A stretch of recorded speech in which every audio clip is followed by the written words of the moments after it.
Good afternoon, boys and girls. And good afternoon, my fellow teachers. I'm so delighted to be here this afternoon to celebrate World Read Aloud Day. But before I begin, I just want to ask, how many people here absolutely love reading? Wonderful. So you know the more you read, the more you know. And the more you know, the more you grow. And the more you grow, the more places you go, right? Because reading has the ability to transport you to places you have never been before. So I encourage you to read every single day. Ask your mommy and daddy to read to you every single day. Okay? So today, I want to share with you my beloved story, Bobby and the Beehive. It's my first children's storybook, but I want you to listen to the story very carefully since I usually ask questions at the end, right? So please listen.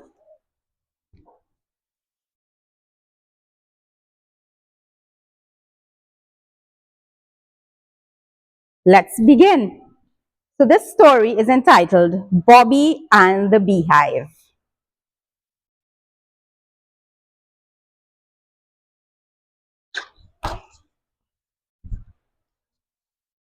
One bright, sunny Saturday morning, Bobby got dressed and left his home while his kids were sound asleep.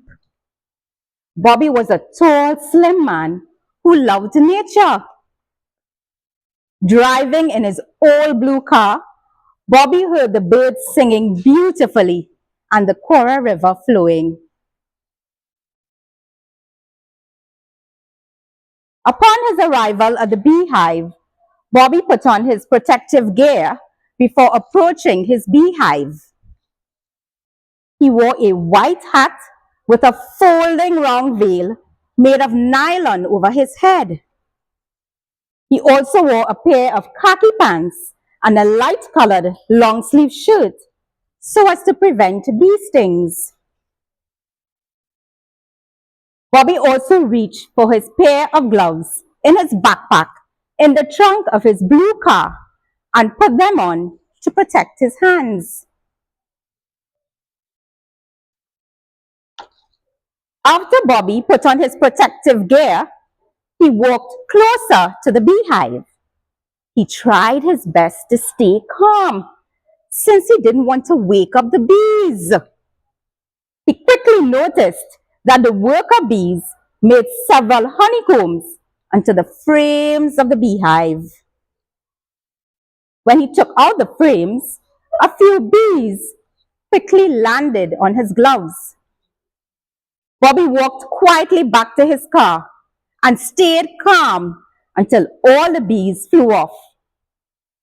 While taking out the gloves from his hands, however, a bee returned and was buzzing around. Bobby then shouted, "Ouch!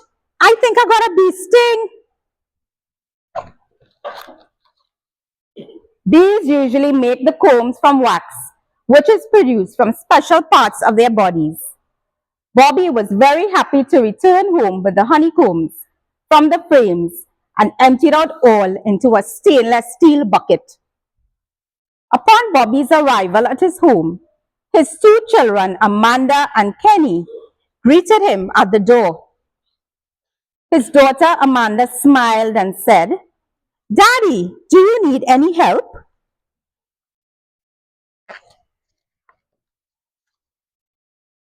Bobby replied, "No, my darling, I will leave the bucket of honeycombs to drain overnight, and then you can help me in the morning.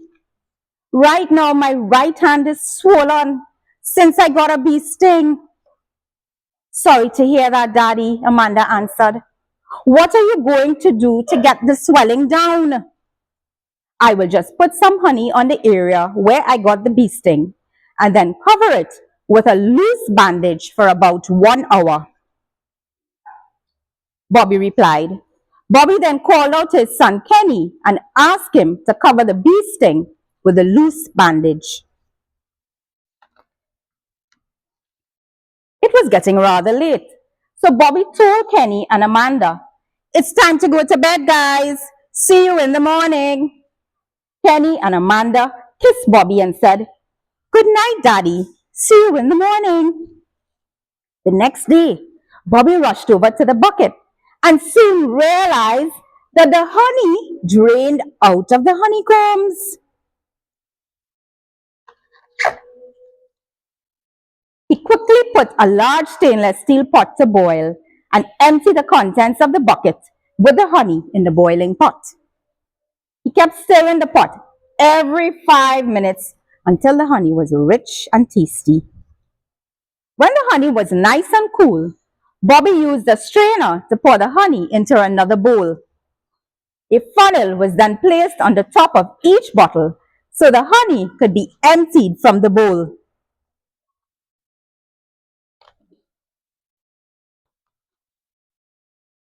Both Amanda and Kenny watched in excitement and licked their lips as each bottle was filled with pure, tasty honey. Bobby then gave a few honeycombs in a bowl and told them to suck out the remaining honey. These combs stayed in the bucket after it drained overnight. After 30 minutes, Bobby then called out both his children and said, "Amanda, Kenny, can you help me stick the labels onto the empty glass bottles?" "Of course, Daddy," they both replied. Bobby made sure that these used glass bottles were properly washed and cleaned with a bottle brush before using them to store the honey.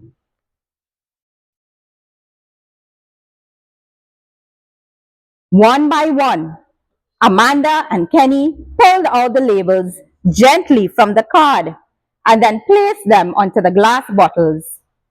The labels read, "Bobby's Pure Honey." Amanda and Kenny also did a happy dance while sucking these honeycombs, since Bobby told them honey was very good for their health. Honey was good for their skin, prevented tooth decay, and helped them to fight off the common cough and cold. At the breakfast table, Bobby gave thanks for the meal, and then Amanda and Kenny poured honey over their pancakes while singing this lovely honey song along with their father. "It is for honey, oh we love it so. Eating it with pancakes helps us to grow. Bobby's Pure Honey, get your bottle today. For healthy skin and teeth, keeps the doctor away." The end.